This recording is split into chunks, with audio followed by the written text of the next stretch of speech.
पाहत आहात आपल्या हक्काचं चॅनल, आपली बातमी, आपलं channel one Bharat. Lasur station येथे अन्न औषधी प्रशासन आणि शिलेगाव पोलीस यांनी संयुक्त कारवाई करून शासनाने बंदी घातलेला गुटखा पकडला आहे।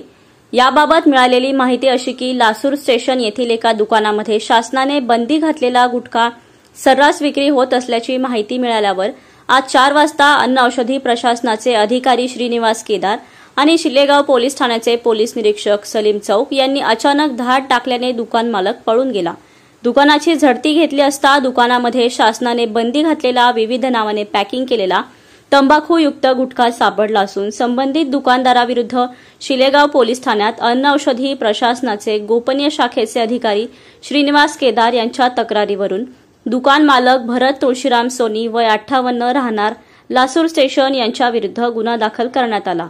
शिलेगाव पोलीस व्यक्तीचा शोध घेत आहेत। ही कार्यवाही शिलेगाव पोलीस ठाण्याचे पोलीस निरीक्षक सलीम चाऊस, अन्न औषधी प्रशासनाचे अधिकारी श्रीनिवास केदार, पोलीस कर्मचारी तात्यासाहेब बेंद्रे, राजेंद्र निसर्गे, शैलेश जेजूरकर व अक्रम पटेल, अमोल कांबळे यांनी केली असून यापूर्वीही प्रभारी उपविभागीय पोलीस अधिकारी महक स्वामी यांनी सुद्धा मोठी कारवाई केली होती आणि आज पुन्हा कार्यवाही करून दुकान सील केल्याने लासूर स्टेशन परिसरात खळबळ उडाली आहे।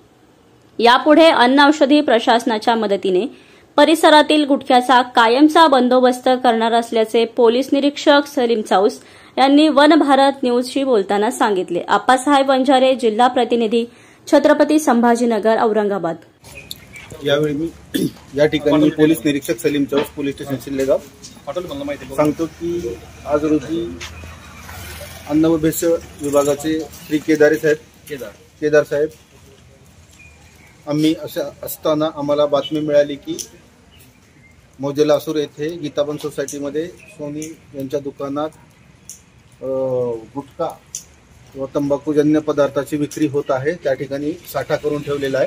त्या दृष्टीनं आम्ही नियोजन करून संयुक्तरित्या कारवाई केलेली आहे आणि कारवाईमध्ये आम्हाला खालीलप्रमाणे पूर्ण तंबाखूजन्य पदार्थ सापडलेले आहेत, ज्याची किंमत 28,476 रुपये अशी झालेली आहे। आता पुढील जी कायदेशीर प्रक्रिया आहे आम्ही पूर्ण करीत आहोत।